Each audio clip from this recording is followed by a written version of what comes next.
Hello guys, today we're gonna play Murder Drones, the first encounter prologue.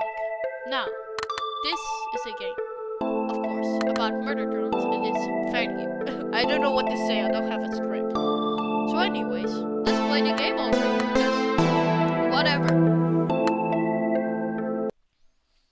And I'm gonna read for you.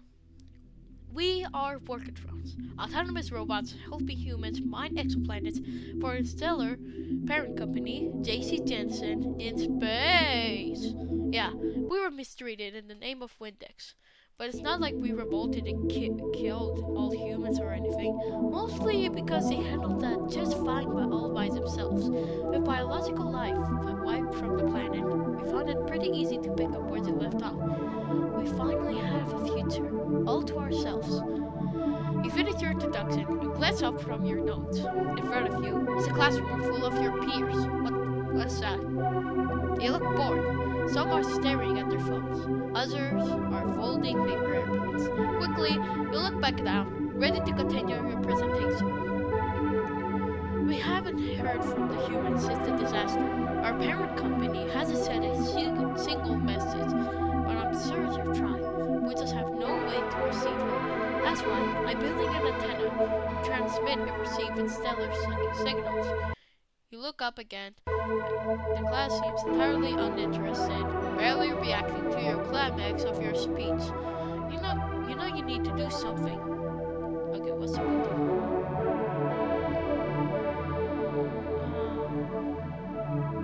Distance. Whoa, who's that? That's me?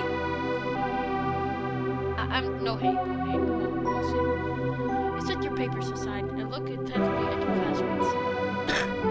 You need to grab their attention somehow. Say something cool, something interesting. Humans created us to help them work, but they didn't just design us.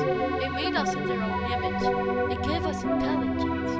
However, as far as we can tell from the fragments of information that remain, worker drones have never been so similar to humans before.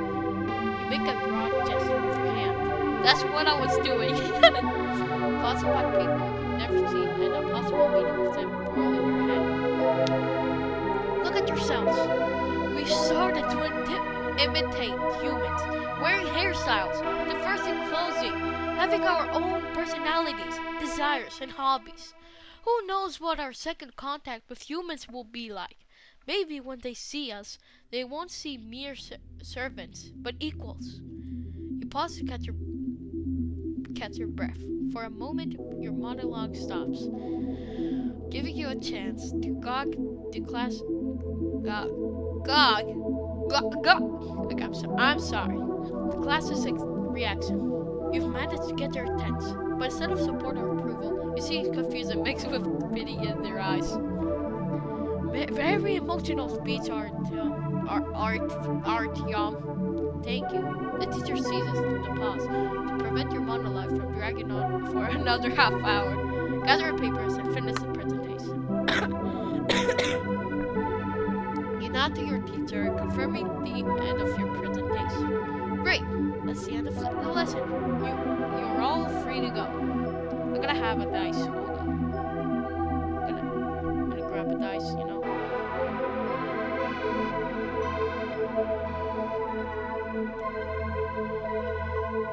Hold up a minute, hold up.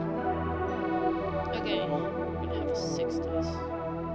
If it's even, we're gonna turn around. If it's odd, we're gonna ignore the oops. Roll. And it's even. Turn around. Ah! No! You flinch slightly in surprise and quickly turn around. Standing in the doorway is Katie, classmate. She has pink eyes and the same pink braided hair, topped with a large white bow, as always. As always, Katie is wearing her light green hoodie with the white word "Beka" written on the chest. Don't look at it. Katie looks at you with sympathy. It's clear that she didn't like the class's reaction to your presentation either. Nice presentation. I liked it. It was so. Katie paused for a second, searching the button for the right word. Emotional. Now, if it's even, we're gonna accept the compliment. It's odd. Reject. There's no need to cheer me up.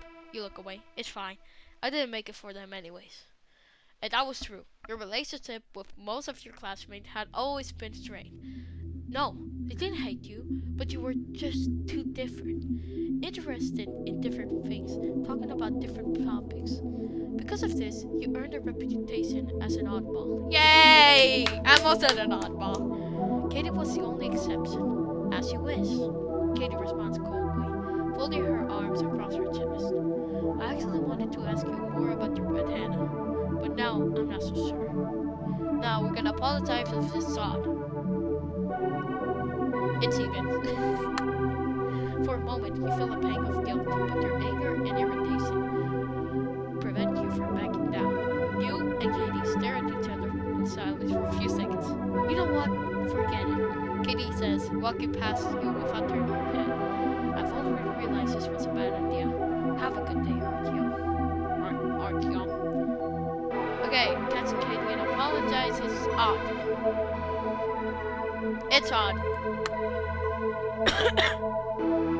Your gaze lingers on the classroom door through which Katie just left. A storm of thoughts and emotions swirls in your head, but through it all, you hear a quiet yet firm inner voice.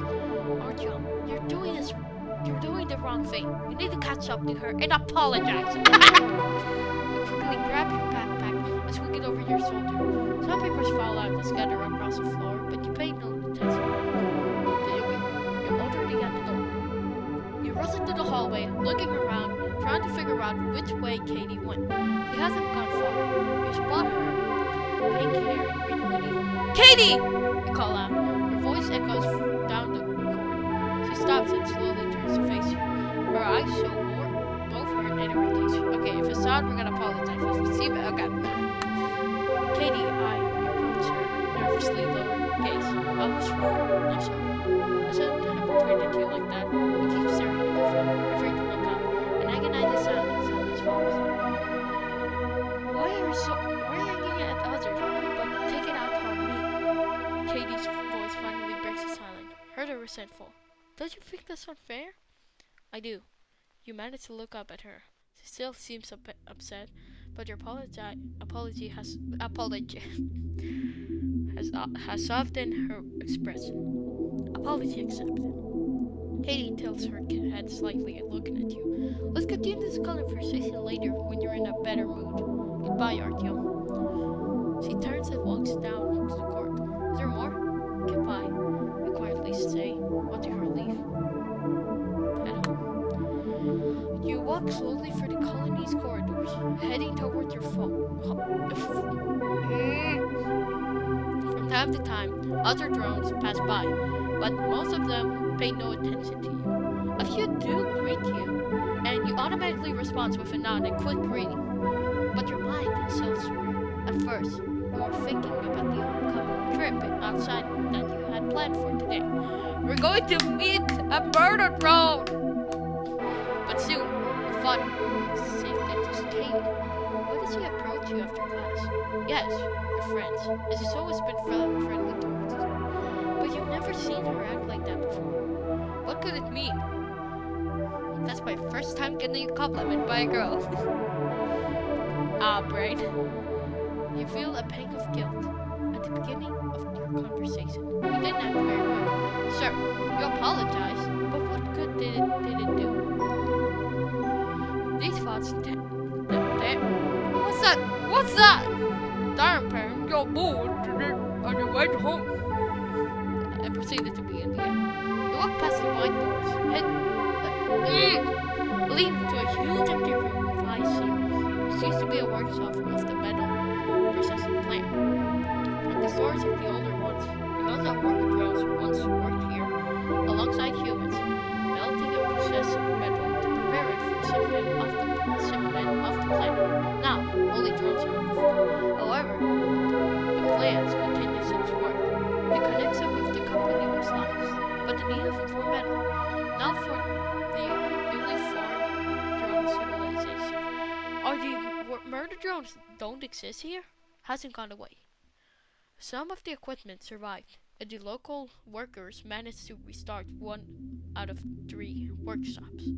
The broken equipment was thrown away without a second thought, the quiet hum and clanging sounds coming from somewhere in the distance confirming this.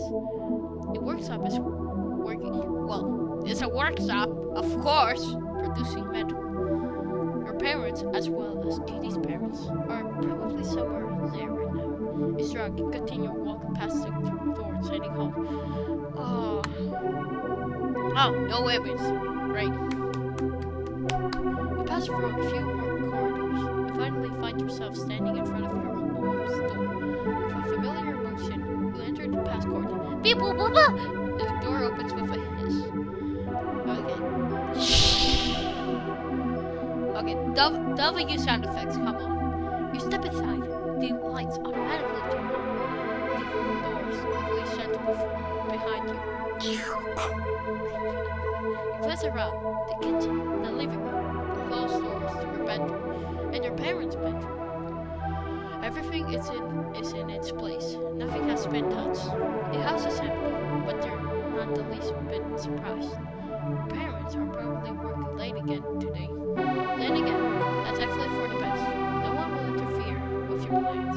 Go to your room! You enter your room and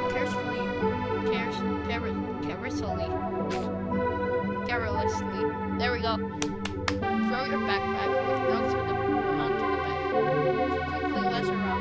The bed is made, the books are on the shelf, scattered electronics and blueprints are on the desk. Everything seems in place, but something feels different. After a brief look, you notice a new detail. There's a note lying on the edge of your desk, written by your parents. A small neat handwriting is unmistakable. You roll your eyes. How many times have you asked them not to come into your room without your permission? But all is sent to say, they apologize, only to do it again. Annoying! You glance at the closed drawer, where the blueprints for your antenna are stored. It is time to prepare for your excursion outside, or can you delay a bit longer? Okay, let's choose. This side or 3? How do I do this? Okay, I got it. I'm gonna roll the 12 dice. Whatever. Okay. How should we do this? I feel like choose for our own. Let's just read the note. With a heavy sigh, you approach the note and pick it up. Artyom will be working late today and will come home late.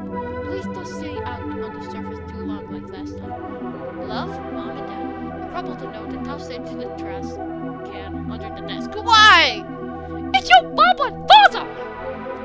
It's already half full of similar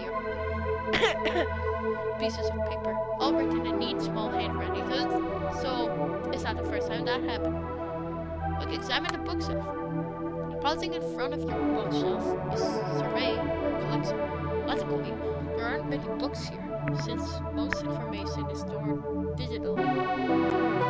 Artyom mentioned of the past, like these paper books, were incredibly difficult for you to acquire. Nevertheless, despite all the hardships, you managed to gather around a dozen books on mechanical electronics. And electronics. Even if someone asked you why you needed them, you wouldn't have a clear answer. So, for you, reading these books was more of a way to unwind and relax than to learn something new. Fantasy sympathy previous orders. Why am I such a narrator right now? The previous owners of these books would fill your mind whenever you passionate. Sorry. I'm also a bit ill. About electronics like you are? Light rustling of the pages brought you back to a time before the catastrophe. An era you could never witness yourself. Lingering in those moments gave you a sense of peace, even if If just briefly, read the antenna's blueprints. Wow, so many! You open the desk drawer and take out all their blueprints and notes. Getting some of them was no easy task. You had to restore one of the J.C. Jensen servers to access your archives. Where should I start? You quietly mutter to yourself. You've long noticed that you tend to talk to yourself when trying to focus or conversely distract yourself. Don't distract yourself, my brother! Of course, you try to do this only when you're alone, so your classmates don't have any extra reasons to joke about your oddities. In front of you are three neat stacks of papers, each labeled in your large handwriting. Emitter, receiver, antenna. Let's do the antenna. Emitter. You pull the papers up about the emitter closer and start flipping through them. Your antenna needs to not only receive signals but also send them. That's what the emitter will be responsible for. You smile dreamily, imagining yourself as the first worker to send a message to humans is the destruction of Copper-9. You shake your head, pushing away distracting thoughts, and lower your eyes back to the notes. Communications hub, but block 2. Read one of the notes. If the archive data isn't lying, this part of the complex was responsible for sending reports to Metropolis. I don't know how to say that. If there's any place to find working parts for the emitter, it's there. Glance at the old map of the industrial complex, trying to memorize where the entrance to the place you need is located with your receiver. Or spread out the papers on the receiver in front of you. The receiver is the heart of the antenna, the main component responsible for detecting and processing incoming signals. Without a working receiver, your entire project will remain just a heap of useless meat. Now, aren't the humans dead? I mean, makes sense. Communications Hub, Block 1. You read from the printed archive data. The main communication node of the former Copper-9 industrial complex. This place should be packed with electronics and components. You can only hope that something there is still operational. You select the map of the industrial complex closer and spot the place you need. Okay, spam. Now the main part. Pull out the smallest stack of papers and dedicate it to the antenna. I mean, why not? Why is there smallest stack of papers? I mean, the antenna is literally the antenna. We need the antenna for it to be antenna. How much times did I say antenna? Come on. In front of you lies a photograph of an old tower that took with your smartphone. They have smartphone. It's the year 3072 something, and you have a smartphone. Sorry. You stumbled upon it during one of your previous trips. You notice that several satellite dishes are still intact at the top. These dishes are essential for completing the construction of your antenna. Looks like I have to climb up there. No way around it. You mutter to yourself if you can. Finishing examining the papers. Okay, you put your papers aside and take one more look at all your notes. Alright, communication hub, block 1, receiver, block 2, emitter, the old tower, antenna parts. I don't know any of these. So, what do I do? You slowly recite the key points of your plan to memorize them better. Carefully folding the papers, place them back into the desk drawer. Then you lean back in your chair with a heavy sigh. Go outside already!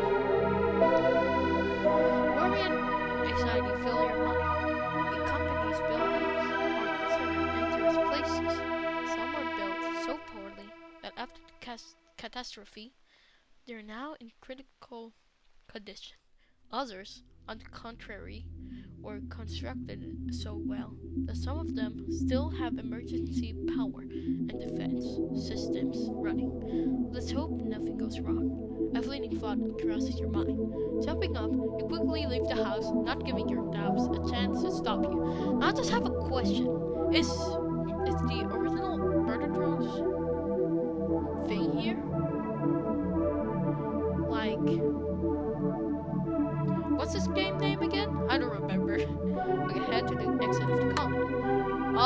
there we go. Another image. Yeah, fly.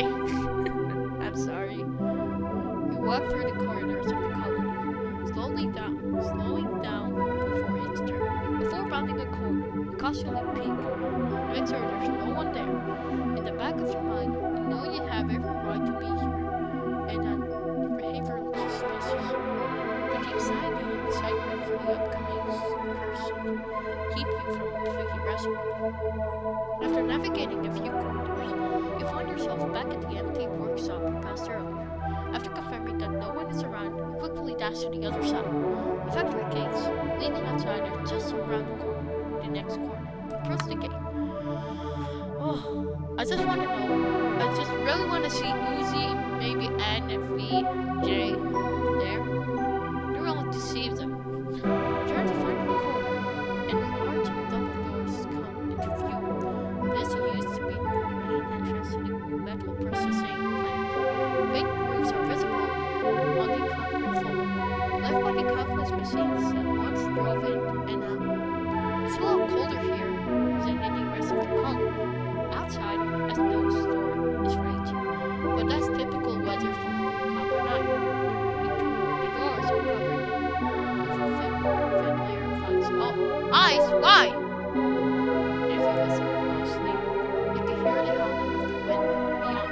Oh, aren't they metal doors? Why ice doors? You press the doors, and with some effort, pull one of the panels. It creaks open loudly. And a gust of wind with snow immediately hit your face. Wow. Okay, there's a new image. You walk across the snow-covered surface of the planet, surrounded by the dark, crumbling skyscrapers. There's skyscrapers? Wow, yeah, no. I thought they were just towers. This place used to be a settlement, once inhabited by humans. Now, all that remains of their civilization are ruins, and of the skeletons spread bare by the wind. The wind howls in your ears, and occasionally gusts of snow make it hard to see ahead. You shield your visor with your hand, trying to block out the snow roll. Warning, low temperature detected. Approaching critical levels. Current ambient temperature minus 101 degrees Fahrenheit. What? I don't know how that's in Celsius. I know only in Celsius. A notification pops up at the end of your interface. Workatrons were built to endure harsh conditions, but even their capabilities have limits. You lift your hand to your face, slowly clenching and unclenching your fingers. These servos emit an unpleasant, louder than usual creak. Annoying, but it doesn't affect the functionality. Damn settings reset again! Exclaim in frustration. Sigh as you open your OC settings. Fix your OC settings. Yay! You've been lucky enough to have a rather glitchy OS. Thanks to your parents for that. What were they thinking? Merging code from two different versions and in different languages, no less, Russian and English. Now half of your internal interface is written in one language, and the other half is in another. Is it gonna be like a yay? Something like that. I don't know Russian. It's not racist. Come on. Metric and Imperial. I'm sorry for all Russians for watching this. Units keep switching back and forth. On top of that, are occasionally woken up in the middle of the night by errors caused by numerisal format conflicts. I don't know any words of this text. At least you speak the same language as the other girls. Much better. Much better. You finish tweaking your OC and instinctively shake off your hands. Now a proud minus 73.9 Celsius shines in the corner of your interface. Oh! Okay, now I know. Continue. step out into an intersection. And miraculously surviving traffic lights, waves in the wind. Sorry, boys. Occasionally emitting an unpleasant creak. You glance around. To your left, you can see an old tower, a satellite dishes glinting invitingly at the top. To your right stands the massive building of the communication hub. If you continue straight down the road, you'll reach the gates of Block 1. And if you veer slightly to the left, you'll find yourself at Block 2. You need to decide which place to visit first. Okay. Left is always right. You turn right towards... right? No, I said left! Oh. You turn right toward the communication hub building, but almost immediately step off the road. You're headed for Block 2, the entrance to which is just left on the main of the main gate. Unfortunately, the path is blocked by debris from a collapsed building. Kick it! Kick it! And you have to work hard to clear a way through. Eventually, your efforts pay off. Right in front of you are the doors to Block 2. Massive, like local doors. They are tightly sealed next to them. Next to them, in the satellite's light,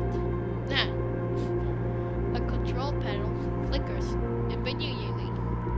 Is it time to start hacking, or should you turn back and try something else first? Start hacking the doors! No, Emma, come on! Whatever. You approach the door. Wait a minute.